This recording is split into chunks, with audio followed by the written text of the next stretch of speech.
Hi, friends. I don't know how this is going to go. I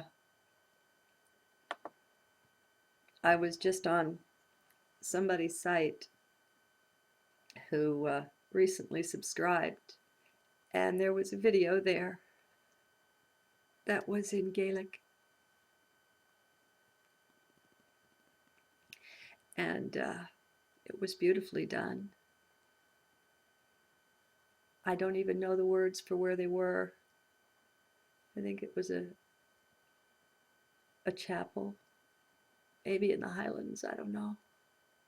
Uh, I know I've lived in the British Isles quite a lot, not this lifetime, but my heart is often stirred.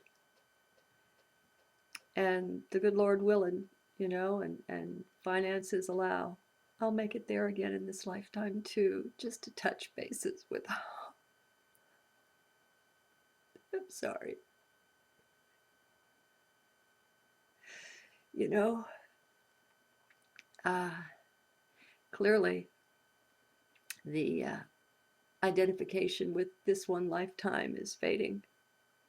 And so that enables you to expand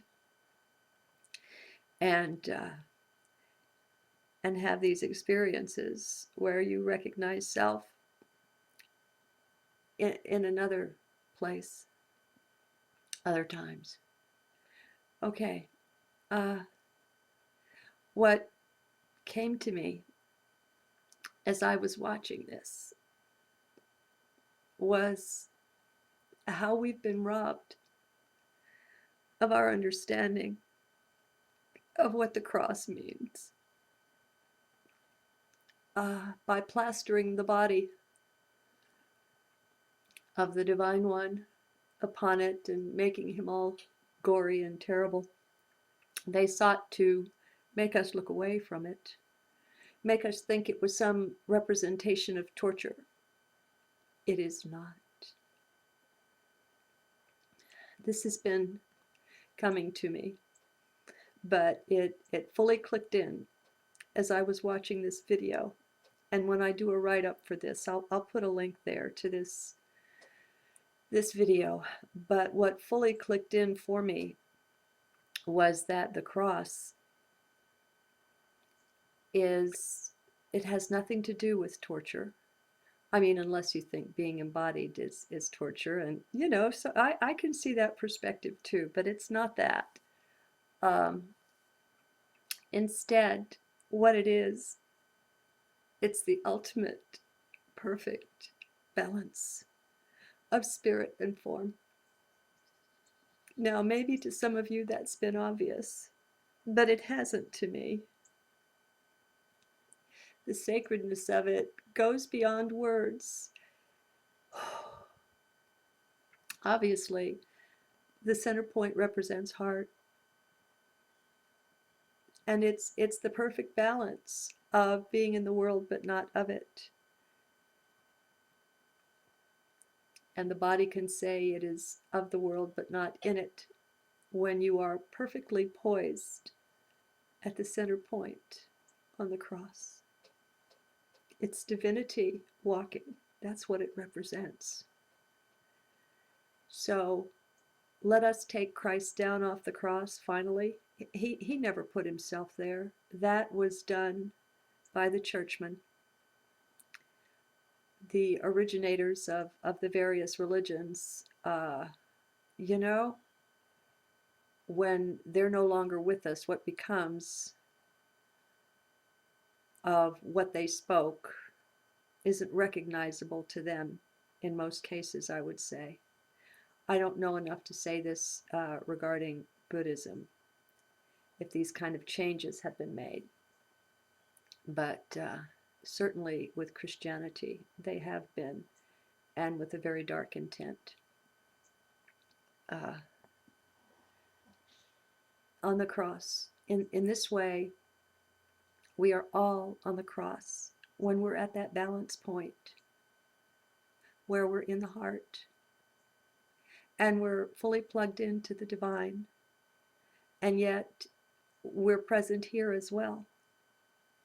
When people cross over and they enter in to the fullness of the divinity that we truly are, into the fullness of spirit, shall we say, most often they don't want to come back. They don't want to come back to their bodies. They don't want to come back to 3D, to this world, because in that way it is a torture to live here. I mean, if we had our full complement of consciousness in spirit, we just wouldn't want to be here. It wouldn't work. It wouldn't work. But to be centered on the cross is that perfect point where we're also not lost in the earth. The real torture is to be living in mind. That's to be truly, well and truly lost. We can't leave the arms of the cross, if you will. Maybe they represent where we are in frequency. I don't know.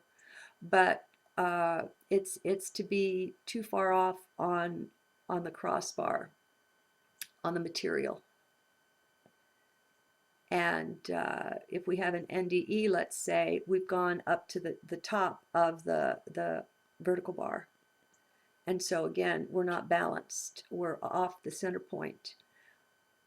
Neither of those ways of living is sufficiently balanced to be long tenable. Change being the order of the day. But when we enter in, when we are perfectly placed where those bars cross, there is no time, there is no space. That's a perfect freedom.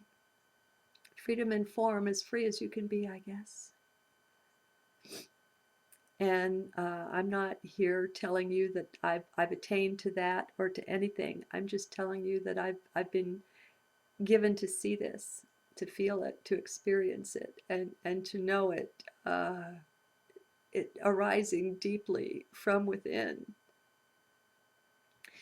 in the way that you know this is true. Now, that doesn't mean my words have done it any justice whatsoever. But I wanted to come to you with the feeling as well, so that you could see it and feel it as you're in heart. That energy, it's a marvel. It really is. It's some kind of amazement that through this digital technology, these energies are enabled to flow through, and that we can connect. I mean, due to quantum entanglement, we're all one anyway. Hopefully you realize that. Even scientifically, this is established. We're not separate. And so perhaps it's just the conscious focus that's attained when we see the one in the video and we can link up with that. But again, that's that perfect placement in the center of the cross, where the bars cross. That's where the magic is. And it's truly magical. And I guess that's all that I have to say. See you soon.